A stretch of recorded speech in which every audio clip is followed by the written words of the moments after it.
நாமத்துக்கு தோத்திரம். நான் திருவத்தூர்லேருந்து வர சுந்தரி. இந்த வருஷம் ஃபுல்லாக நான் ரொம்ப சந்தோஷமாக இருக்கிறேன். என் பொண்ணு பைக்கு வாங்கணும்னு ஆசைப்பட்டேன். அதே போல் விண்ணப்பம் எழுதி கொடுத்தேன். என் பொண்ணு பைக்கு வாங்கிட்டா. அவளுக்கு உடல் நல்லா கொஞ்சம் சரியில்லாமல் இருந்தது. அதையும் கர்த்தர் சுகப்படுத்தி கொடுத்துட்டார். கோடான கோடி நன்றி. வாஞ்சைகளை நிறைவேற்றுகிற ஆண்டவர் பாருங்க, என்னெல்லாம் கேட்டாங்களோ எல்லாவற்றையும் ஆண்டவர் கொடுத்துருக்கிறார் பாருங்க. ஆண்டவருடைய பரிசுத்த நாமத்துக்கு ஸ்தோத்திரம். என் பேர் லலிதா. நான் வீடு ஃப்ளாட் விற்கணுன்ட்டு ரொம்ப நாளாக 1 வருஷம் கிட்ட நாங்கள் வேண்டிட்டு இருந்தேன். ஆனால் நடக்கவே இல்லை. நான் ஆண்டவர்கிட்ட சாட்சி சொல்கிறேன்ப்பா அப்படின்னு சொல்லிட்டு ஐயாயிட்ட வந்து ஜெபம் பண்ணேன். ஐயா சொன்னாங்க, வீடு விற்றதுக்காக நன்றி சொல்லி ஜெபி பண்ணுமாம். அதே மாதிரி ஜெபம் பண்ணேன். நல்லபடியாக போன மாதத்தில் விற்றுடுச்சு. அதுக்காக ஆண்டவருக்கு நன்றி சொல்கிறேன். பிரைஸ் ஹல்லேலூயா. மகளுடைய மன விருப்பங்களை ஆண்டவர் நிறைவேற்றி பலப்படுத்தி ஆசீர்வாதங்களை கொடுத்திருக்கிறார். அடுத்ததா கர்த்தருக்கு ஸ்தோத்திரம். இந்த மங்கள வார்த்தை ப்ரேயர் இந்த ஊழியம் எனக்கு ரொம்ப வாழ்க்கையில் நிறைய பயன் உள்ளதாக இருக்குது. போன மாதம் என் பையனுக்கு மஞ்சள் காமாலை வந்தது. இல்லை ரொம்ப கஷ்டப்பட்டேன். அவன் சொல்லாமல் இருந்து தெரியாமல் ரொம்ப லிவரில் ரொம்ப பாதித்து கஷ்டப்பட்டோம். அப்போ நைட்டு ரொம்ப ஃபீவர் விடவே இல்லை, பயங்கரமாக ஃபீவராக இருந்துச்சு. டேப்லெட் கொடுத்தும் சரியாகலை. அப்புறம் 3 மணிக்கு ப்ரேயர் தொட்டு பார்த்தா பயங்கரமாக ஃபீவர் இருந்துச்சு. அப்போ நான் உடனே ப்ரேயர் பண்ணிவிட்டு அன்பரையும் பார்த்து வந்து சாட்சி சொல்கிறேன், ஏசப்பா இந்த காய்ச்சல் மறைஞ்சு போகணுன்னு சொன்னேன். ஒரு 5 நிமிஷத்தில் தலையிலேருந்து கை எடுக்கிறதுக்குள்ளே படிப்படியாக சரியாக போச்சு. கொடான கொடு நன்றி.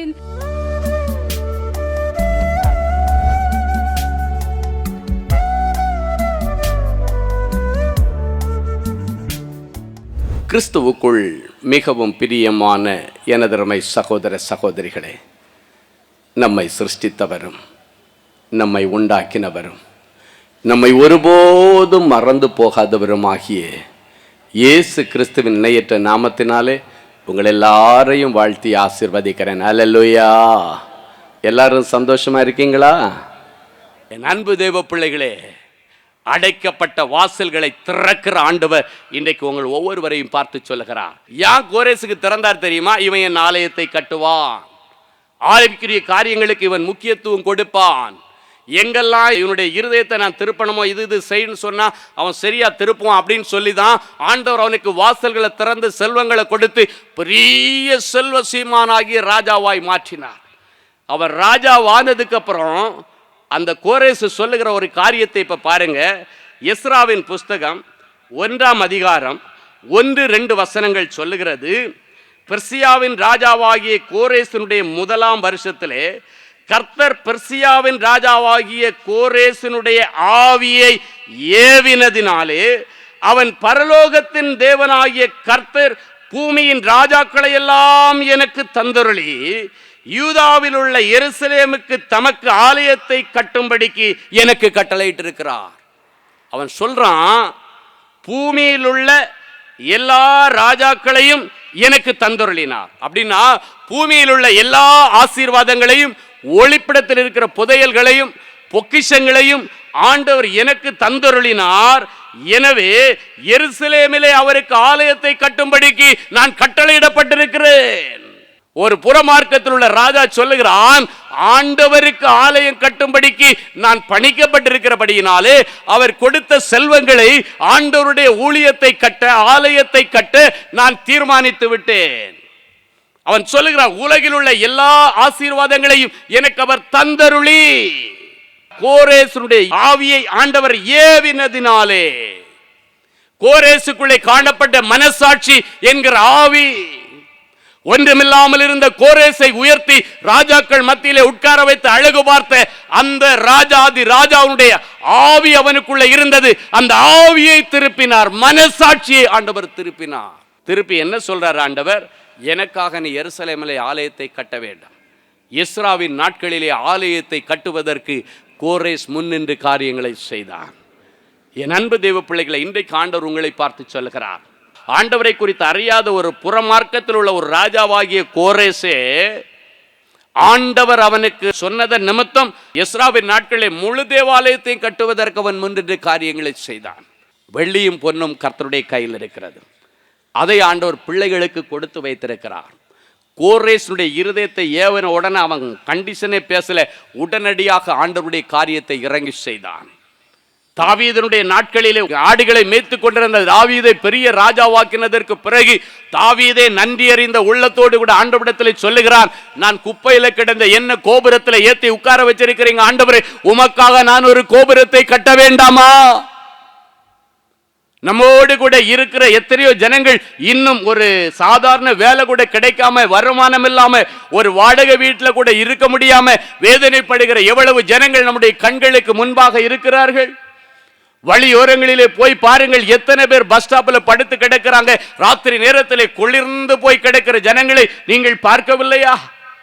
எத்தனையோ பிள்ளைகள் சாப்பாட்டிற்கு வழி இல்லாமல் இன்றைக்கும் ஹோட்டலில் இருந்து வெளியே எறிகிற எச்சி இலைகள் நாய்களோடு சண்டை போட்டு எடுத்து சாப்பிடுகிறதை நீங்கள் பார்க்கவில்லையா? ஆனால் உங்களுக்கும் எனக்கும் கர்த்தர் அப்படிப்பட்ட ஒரு சூழ்நிலையை வைக்கவில்லையே. கொஞ்சத்திலே உண்மை உள்ளவர்களா இருக்கிறவர்களை அநேகத்திற்கு அதிபதியாய் மாற்றும்படி என் இயேசு இன்றைக்கு வைராக்கியமாய் இறங்கி வருகிறார். அன்றைக்கு தாவீது ஆண்டவரிடத்தில் சொல்லுகிறான், ஆண்டவரே, ஒன்னும் இல்லாம குப்பையில கிடந்தனா, ஆடு மேய்ச்சிட்டு இருந்த என்ன பெரிய ராஜாவாக்கினீர், உமக்கு நான் ஒரு தேவாலயத்தை கட்ட வேண்டும். ஆண்டவருக்கு ஒரு பெரிய தேவாலயத்தை கட்ட வேண்டும். ஆண்டவர் சொன்னார், நீ கட்ட வேண்டாம், உன் பிள்ளையாகிய சாலமோனுடைய நாட்களிலே அவன் கட்டுவான். என் அன்பு தேவ பிள்ளைகளை, உடனடியாக தாவீது சும்மா இருந்தரல. சரி, எங்க பிள்ளைதானே கட்டுவேன் ஆண்டவர் சொல்லிட்டாரு, எனக்கு என்ன இருக்கு, நான் அப்படியே இருந்து விடுகிறேன் என்று அவன் சொல்லவில்லை. மாறாக என்ன செய்கிறான்? அந்த ஆலயத்தை கட்டுவதற்கு தேவையான பொன்னையும் பொருளையும் வெள்ளியையும் கோமேதக கற்களையும் மரவேலைக்கு மரத்தையும் தங்க வேலைக்கு தங்கத்தையும் எல்லா பொருள்களை சேகரிக்கிறான். கடைசியாக அவனுடைய பிள்ளையுடைய நாட்கள் வரும்பொழுது ஆலயத்தை கட்டுவதற்காக அந்த முயற்சிகள் எடுக்கும் பொழுது ஒரு நாள் அவன் ஆலயத்திலே பிரசங்கிக்கிறான், நமக்கு ஒரு தேவாலயம் வேண்டும், ஆண்டவர் எனக்கு கொடுத்த அந்த தரிசனத்தின்படியே நான் நிறைய பொருட்களை அதற்காக சேகரித்து வைத்திருக்கிறேன், என் பிள்ளை அதை கட்டுவான். எனவே கர்த்தருடைய தேவாலயத்திற்கென்று நான் சேர்த்து வைத்திருக்கிற பொன்னையும் பொருளையும், அதுக்கு முன்னால் அந்த வசனம் எப்படி தொடங்குகிறது, என் தேவனுடைய ஆலயத்தின் மீது நான் வைத்திருக்கிற வாஞ்சையின் நிமித்தம், பிரியம், என் தேவனுடைய ஆலயத்தின் மீது நான் வைத்திருக்கிற பிரியத்தின் நிமித்தம், வாஞ்சையின் நிமித்தம், அன்பின் நிமித்தம், நேசத்தின் நிமித்தம், என் ஆண்டவருடைய ஊழியத்திற்காக நான் சேர்த்து வைத்திருக்கிற இந்த பொன்னையும் பொருளையும் செல்வங்களையும் தவிர கடைசி காலத்தில் எனக்கு உதவன்னு சொல்லி எனக்காக நான் சேர்த்து வைத்திருக்கிற பொன்னையும் பொருளையும் ஆண்டவருடைய ஆலயத்தை கட்டுவதற்கு கொடுக்கிறேன். அவனுக்கு தெரிய, கடைசி காலத்தில் எனக்கு உதவன்னு நான் வச்சிருக்கிறேன், கடைசி காலத்தில் எனக்கு உதவி செய்கிற எபினேசர் இருக்கிறார், இந்த பணம் எனக்கு உதவி செய்ய வேண்டாம், இது கர்த்தருடைய ஆலயத்திற்கு கொடுப்போம், எனக்கென்று நான் சேர்த்து வைத்திருக்கிறேன் என்று சொல்லப்பட்டிருக்கிறது.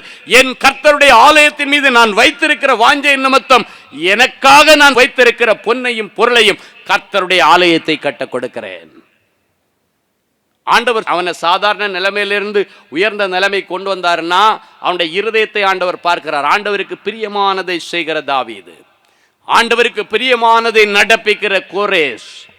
என் அன்பு தேவ பிள்ளைகளை, இன்றைக்கு ஆண்டவர் கோரேசுக்கு ஆண்டவர் வெண்கல கதவுகளை உடைச்சி இரும்பு தாழ்பாள்களை முறிச்சு ஒளிப்படத்தில் இருக்கிற பொக்கிஷங்களையும் புதையல்களை அவனுக்கு கொடுத்தார். உனக்கும் அப்படி ஆண்டவர் வாசல்களை இன்றைக்கு திறக்கும்படி வந்திருக்கிறார். ஆனால் கோரேசுக்கு எப்படி ஆண்டவர் சொன்ன உடனடியாக, அவனுடைய ஆவியை ஏவி எழுப்பின உடனடியாக தெற்கத்திய வெள்ளங்களை திருப்புகிறது போல செல்வங்களை ஆலய கட்டுமான பணிக்காக திருப்பினானோ, இன்றைக்கு திருப்ப ஒப்பு கொடுங்கள். உங்களுக்கு ஒரு வாய்ப்பை ஆண்டவர் கொடுக்கிறார், அந்த வாய்ப்பை நீங்கள் பயன்படுத்தி கொள்ளுங்கள். நான் கார் பிஸ்னஸ் பண்ணிட்டு இருந்த நாட்களில் எங்கள் ஆஃபீஸில் அக்கௌண்டன்ட்டு நல்ல உண்மை முத்தமான ஒரு தம்பி, அவரும் அங்கே உள்ள மேனேஜர்ஸ், அவங்க ரெண்டு பேரும் பேசிக்குவாங்க. அதை என்னுடைய காதுகளில் வந்து பிள்ளைங்க சொல்லுவாங்க. என்ன சொல்லுவாங்கன்னா, இன்னைக்கு வந்தது 60,000 ரூபா வருமானம், ஆனால் இவர் சர்ச்சு கட்டுறது டொனேஷன் எழுதின மட்டும் 1 லட்சம். இந்த மனுஷன் எங்கே பிழைக்க போகிறார்? ஆண்டவர் இன்றைக்கும் பிழைக்க வைத்து கொண்டிருக்கிறார். அல்லேலூயா. அந்த நாட்களில் ஆண்டவருடைய ஊழியத்திற்காக அள்ளி கொடுத்து ஊழியங்களையும் ஆலயங்களையும் கட்டினோம். ஆனால் இன்றைக்கு ஆண்டவர் எல்லா தொழிலையும் விட்டுட்டு என்னுடைய ஊழியத்திற்கு வா என்று சொன்ன பொழுது ஆண்டவருடைய வார்த்தையை நம்பி ஊழியத்திற்கு வந்திருக்கிறேன். நாங்கள் அன்றைக்கு விதைத்த அத்தனை விதைகளும் இன்றைக்கு 30, 60, 100 லட்சங்களும் கோடியுமாக ஆண்டவர் கொண்டு வந்து கொடுக்கிறார். அல்லேலூயா. அவங்களுக்கு தெரியாத அந்த ரகசியம் எல்லாம். ஆமென். அது ஒரு நாள் முளைக்கும், முளைவிடும். ஆண்டவர் ஒருவருக்கும் கடனாளியாய் இருப்பதல்ல, ஆண்டவர் ஒருவருக்கும் கடனாளியாய் இருப்பதல்ல. இதற்கு பின்னணி பார்த்தீங்கன்னா ஒரு காலத்துல வந்தது அத்தனையும் ஆண்டவருடைய ஊழியத்திற்காக விதைத்துக் கொண்டிருந்தோம். அப்ப அந்த தம்பிங்க சொல்லுவாங்க, இதுவரைக்கும் கார் கம்பெனிக்கு ஒரு சொந்த இடம் கூட கிடையாது, வாடகை இடத்துல இருக்கிறோம். இவர் டொனேஷன் எழுதுனதெல்லாம் பார்த்தாச்சுன்னா சொந்தமா ஒரு இடம் வாங்கியிருக்கலாமே. என் அன்பு தேவ பிள்ளைகள், இன்னைக்கு ஆண்டவர் சொல்றாரு, இடத்த வச்சு என்ன பண்ண போறீங்க? இடத்த வச்சு என்ன பண்ண போறீங்க? போகும்போது ஒன்றும் கொண்டு போறதில்லை, வரும்போது ஒன்றும் கொண்டு வர்றது இல்லை. நமக்கு தேவைதான், ஆனால் ஆண்டவருடைய ராஜ்ய விரிவாக்கத்திற்கு ஆண்டவருடைய பிள்ளைகள் முன்னணிக்கணும். நான் எல்லாம் சர்ச்சு கட்டுறதுக்காக வேண்டியெல்லாம் பல ஊர்களிலிருந்து எங்களுக்கு லெட்டர் வரும். அங்கே கிராமம் எங்கே இருக்குன்னே தெரியாது. இது பெயர் பிரஸ்தாபத்திற்கு நான் சொல்லலை, ஆண்டவருக்கு முன்பாக சாட்சியாக நின்று சொல்கிறேன். அது எங்கே இருக்குன்னே தெரியாது. ஆனாலும் அது மேலே கையை வச்சு ஜெபிக்கும் போது நான் என்ன தெரியுமா சொல்லுவேன்? ஆண்டவரே, ஆண்டவருடைய வருகை மட்டும் இந்த தேவாலயத்தில் எங்கள் ஊழியத்தினுடைய பேரில், இல்லைன்னா எங்கள் குடும்பத்தினுடைய பேரில், என்னுடைய பிள்ளைகளுடைய பேரில் அங்கே ஒரு நிலக்காலு நின்றுதுன்னா, அந்த நிலக்காலு ஆண்டவருடைய வருகை வரைக்கும் நான் செத்து போனாலும் என் பிள்ளைகளுக்கும் பிள்ளைகளின் பிள்ளைகளுக்கும் சந்ததி சந்தானத்திற்கும் பரலோகத்தை நோக்கி அந்த நிலைக்கால் பேசி கொண்டிருக்கும். கோரேசுடைய நாட்களில் பாருங்க, ஆண்டவருடைய இருதயத்தை ஏவி எழுப்பினார். இன்றைக்கு ஆண்டவர் அடைக்கப்பட்ட ஒவ்வொருடைய வாசல்களை இன்றைக்கு திறக்கிறார். அது மட்டும் இல்ல, அவனுடைய வலதுகரத்தை பிடித்து நடத்தின ஆண்டவர் உங்கள் ஒவ்வொருடைய வலதுகரத்தை பிடித்து ஆண்டவரே நடத்த போகிறார். ஏசாயா 45:14 சொல்லுகிறது, எகிப்தின் சம்பாத்தியமும் எத்தியோப்பியருடைய வர்த்தக லாபமும் நெடிய ஆட்களாகிய சபையருடைய வர்த்தக லாபமும் அநேக இடங்களை தாண்டி உன்னிடத்தில் வந்து உன்னுடையது ஆகும். ஆண்டவருக்கு பிரியம். ஆண்டவருக்கு பிரியமா நீங்க காரியங்களை செய்தீங்கன்னா தலைமுறை வரைக்கும், 1000 தலைமுறைக்கு கர்த்தரிடத்திலே அன்பு கூறுகிறவர்களுக்கு, அப்படின்னா கர்த்தரிடத்திலே பிரியமாயிருக்கிறவர்களுக்கு என்ற அர்த்தம், 1000 தலைமுறை வரைக்கும் அவர் இரக்கம் செய்வாராம். நான் திருநின்ற ஒரு பகுதியிலே ஒரு பெரிய சூப்பர் மார்க்கெட் ஒன்றை திறந்து வைப்பதற்காக போனேன். 5 சகோதரர்கள், அவர்கள் அண்ணன் தம்பி 5 பேர். திருநின்ற ஊர் ஆவடி பகுதியில் அவருடைய ஸ்தாபனம் மிகவும் பிரசித்தி பெற்ற ஒரு ஸ்தாபனம். இப்போ புதிதாக அவங்க ஒரு பெரிய ஒரு சூப்பர் மார்க்கெட், ஒரு 4 ஃப்ளோரில் பிரம்மாண்டமான ஒரு சூப்பர் மார்க்கெட் ஒன்று கட்டியிருக்கிறாங்க. அதை திறந்து வைத்து ஜெபிக்கும்படிக்கு என்னை அழைத்திருந்தார்கள். நான் போயிருந்தேன். முதலாவது அவங்க வீட்டுக்குள்ளே வந்து, வீட்டுக்கு போயிட்டு வீட்டில் எல்லா பிள்ளைகளுக்கு அவருடைய குடும்பத்தாருக்காக ஜெபம் பண்ணிவிட்டு அதை திறந்து வைக்க அவங்க வீட்டுக்கு அழைத்து கொண்டு போனார்கள். அண்ணன் தம்பி 5 பேர், அவருடைய மனைவிமார்கள், அவருடைய பிள்ளைகள், அதிலே ஒருத்தங்களுக்கு பேரப்பிள்ளையே இருக்குது. எல்லாரும் வந்து நின்று எனக்கு முன்பாக ஒவ்வொருத்தரையும் இன்ட்ரடியூஸ் பண்ணிகிட்டே இருக்கிறாங்க. நல்ல கவனமாக கேளுங்க. ஆண்டவரிடத்தில் பிரியமாக இருக்கிற பிள்ளைகளுக்கு ஆண்டவர் எப்படி செல்வங்களையும் பொக்கிஷங்களையும் கோரேசுக்கு திறந்தது மாதிரி திறக்கிறாருன்னு பாருங்கள். அந்த தாயினுடைய பெயரில் தான் அந்த சூப்பர் மார்க்கெட், அவங்களுடைய எல்லா பிஸ்னஸும் அந்த தாயினுடைய பேரில் தானே. அவங்க தாய்க்கு பேரை வச்சு சிஸ்டர் கன்சர்ன், பிரதர் கன்சர்ன் எல்லாமே அதை வச்சு தான் வச்சுருக்கிறாங்க. ஒரு பெரிய தொழிலதிபர் கூட்டம் அது.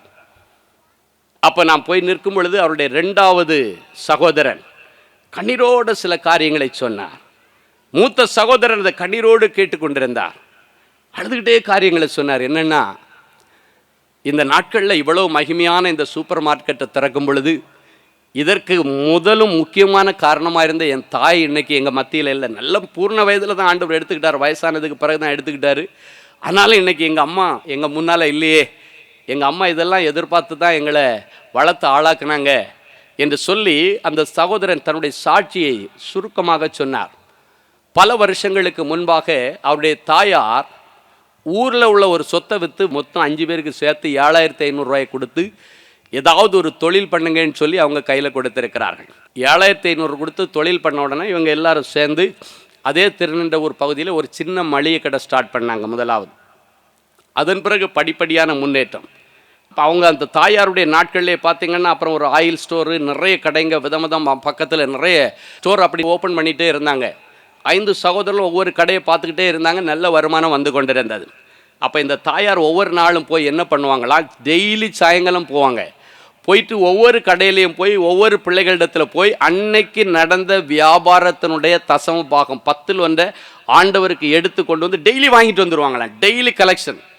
தாய் போகிறாங்க பாருங்கள். அந்த வயதான தாயார் போய் நல்ல ஜெபிக்கிற தாயார். அவன் அழுதுகிட்டே சொல்கிறாரு, எங்கள் அம்மா இல்லைன்னா இப்படிப்பட்ட ஒரு மகிமையான ஒரு பெயரையும் புகழையும் இப்படிப்பட்ட ஒரு ஸ்தாபனத்தை நாங்கள் பார்த்துருக்க முடியாது. எங்கள் அம்மா எங்கள் தொழிலுக்காகவே அழுது ஆண்டவரிடத்தில் ஜெபம் பண்ணுவாங்க. ஆண்டவர் மேலே ரொம்ப பிரியமாக இருக்கிறவங்க. இதெல்லாத்தையும் டெய்லி கலெக்ஷனை வாங்கிட்டு வந்து தனியாக வச்சுருவாங்க, ஒரு இடத்துல வச்சுட்டு ஆலய கட்டுகிற பணிக்கு மொத்தமாக கொடுப்பாங்களா. ஒரே ஆளாக அவங்க போயிட்டு இத்தனை லட்சம் இந்த ஆலயத்தை கட்டுங்க, இத்தனை லட்சம் இந்த ஆலயத்தை கட்டுங்க, இங்கே மார்பிள் போடுங்க, இந்த கிரானைட் போடுங்க, எல்லா பணத்தையும் அந்த தாயார் வாங்கி பிள்ளைகளுக்காக தாய் கலெக்ட் பண்ணி தாயார் ஆலயங்களை கட்டி கொண்டிருந்தார்கள். அவனுடைய மரணம் கூட அந்த சகோதரன் அழுதுட்டு சொன்னார், நான் எந்த மருமகளுக்கும் எந்த பிள்ளைகளுக்கும் சிரமம் கொடுக்கக்கூடாது, நான் என்னுடைய காரியத்தை நானே செய்துட்டு இருக்கும் பொழுது ஆண்டவர் என்னுடைய ஜீவனை எடுக்கணும். இப்போ நீங்கள் நல்லா வளர்ந்து ஆளாகியாச்சு, சொந்த வீடு வாசல் பிள்ளைங்க பேர பிள்ளைங்க எல்லாரையும் நான் பார்த்தாச்சு, இப்படி நான் சந்தோஷமாக இருக்கும் பொழுது ஆண்டவருடைய சமூகத்தில் நான் இளைப்பாறணும், அதுதான் என்னுடைய விருப்பம் என்று அந்த தாய் சொன்னார்களாம். அதே போல் ஒரு நாள் திடீரென்று சின்ன இருதய பலவீனம் மாதிரி வந்துச்சு. அப்படியே டாக்டர்கிட்ட கூப்பிட்டு போனாங்க. அந்த உயிர் போனதே தெரியல. அவங்க கஷ்டப்படவோ கண்ணீர் விடவோ யாரும் அவங்களுக்கு பணி விடுச்சு ஒன்றுக்கு இடம் கொடுக்கல. கடைசி நாள் கூட அவர் மரிக்கிறதுக்கு முந்தின நாள் கூட அந்த பணங்களை எல்லாம் கலெக்ட் பண்ணி வாங்கி கொண்டு, இன்றைக்கெல்லாம் கோடிக்கணக்கில் வருமானம் இருக்குது, அதற்கும் அவர்கள் தசம பாகத்தை வாங்கி கொண்டு வந்து வச்சு ஆலயத்தை கட்டிக்கிறதுக்கு எல்லாத்தையும் வச்சுட்டு அடுத்த நாள் ஆயத்தப்பட்டு ஆண்டவர் அவர்களை ஆண்டவருடைய சமூகத்திலே சேர்த்து கொண்டார். கடைசியாக அவர் சொன்ன காரியம், பல வருஷங்களுக்கு முன்பாக எங்கள் அம்மா எங்கள் கையில் 7500 ரூபாய் கொடுத்தாங்க. ஏசப்பாவுக்காக ரொம்ப பிரியமாக இருந்ததுனால அந்த 7500 ரூபா இன்றைக்கு 75 கோடி செல்வங்களை எங்களுக்கு தந்திருக்கிறது. அல்லேலூயா. பரிசுத்த பிதாவே, உமக்கு நன்றி செலுத்துகிறோம். பிரியமானவனே, பிரியமானவளே, உன் ஆத்துமா வாழ்வது போல நீ எல்லாவற்றிலும் வாழ்ந்து சுகமாயிருப்பாய் என்று சொன்னீர். எல்லாவற்றிலும் வாழ்ந்து சுகமாயிருப்பதற்கு பதிலாக எல்லாவற்றிலும் வீழ்ந்து கிடந்த நிலைமையிலே என் பிள்ளைகள் வந்திருக்கிறார். எல்லாவற்றிலும் வாழ்ந்து சுகமாயிருப்பதற்கு பதிலாக எல்லாவற்றிலும் வீழ்ந்து எல்லாவற்றையும் இழந்து போன நிலைமையிலே என் பிள்ளைகள் கண்ணீரோடு உம்முடைய பாதப்படியிலே வந்திருக்கிறார்கள். என் பிள்ளைகளை ஒரு விசை நீர் கண்ணோக்கி பார். உமக்கு பிரியமான பிள்ளைகள் அல்லவா, உமக்கு பிரியமான நேசகுமாரத்தி அல்லவா ஆண்டவரே. என் பிள்ளைகள் மேல் நீர் பிரியம் வைத்தபடியினால் என் பிள்ளைகளுக்காக உம்முடைய ஜீவனையே இந்த பூமியிலே கொடுத்தீரே. மற்ற ஆசீர்வாதங்களை கொடுக்காமல் இருப்பீரோ? நம்பிக்கையோடு என் பிள்ளைகள் வந்திருக்கிறார்களே, என் பிள்ளைகள் நம்பிக்கையோடு வந்திருக்கிறார்களே. நம்பினவர்களை கைவிடாத தெய்வமே, கோரேசனுடைய வாழ்க்கையிலே அவன் ஒரு புறமார்க்கத்தில் உள்ள ஒரு ராஜாவாய் இருந்தால் அவனுக்காக பூட்டப்படாத வாசல்களை திறந்த தெய்வமே, என் பிள்ளைகளுக்கு பூட்டப்படாத வேலை வாசல்கள் இன்றைக்கு திறக்கப்படட்டும். அடைக்கப்பட்ட வருமானத்தின் வாசல்கள் திறக்கப்படுவதாக. அடைக்கப்பட்ட கற்பங்கள் இயேசுவின் நாமத்தினால இன்றைக்கு திறக்கப்படுவதாக. ஒருவரும் பூட்டக்கூடாதபடி திறக்கிறவர். என் பிள்ளைகளுக்கு மூடாத வாசல்களை நீர் திறந்து தார். நிற்காத வருமானத்தை நீர் திறந்து தார். நிற்காத அபிஷேகத்தை என் பிள்ளைகளுக்கு நீர் திறந்து தார். நல்ல செய்திகளை பகிர்ந்து கொள்ள கர்த்தர் உதவி செய்யும். நல்ல செய்திகளை பகிர்ந்து கொள்ள உதவி செய்யும். தேவனுடைய நாமம் மகிமைப்படட்டும். இயேசுவின் மூலம் பிதாவே, ஆமென், ஆமென். அன்பு தேவனுடைய பிள்ளைகளே, இந்நிகழ்ச்சியின் மூலம் நீங்கள் பெற்றுக்கொண்ட ஆசீர்வாதங்களையும் உங்கள் ஜெப விண்ணப்பங்களையும் அனுப்ப வேண்டிய முகவரி: தேவனின் அன்பு ஊழியங்கள், எண் 340B பார் 1A 3B1 Vinayak avenue, OMR road, Okkiyam, Thoraipakkam, Chennai 600097. இது இந்தியன் ஆயில் பெட்ரோல் பங்க் எதிரில் அமைந்துள்ளது மற்றும் காக்னிசன்ட் டெக்னாலஜி சொல்யூஷன்ஸ் அருகிலும் அமைந்துள்ளது. மின்னஞ்சல் prayer@godsloveministries.co.in. எங்களது இணையதளம் www.godsloveministries.co.in. மேலும் 24 மணி நேர ஜெப உதவிக்கு 044-5457-999 மற்றும் 9941950999 என்ற எண்களுக்கு தொடர்பு கொள்ளுங்கள். கர்த்தர் தாமே உங்களை ஆசீர்வதிப்பாராக.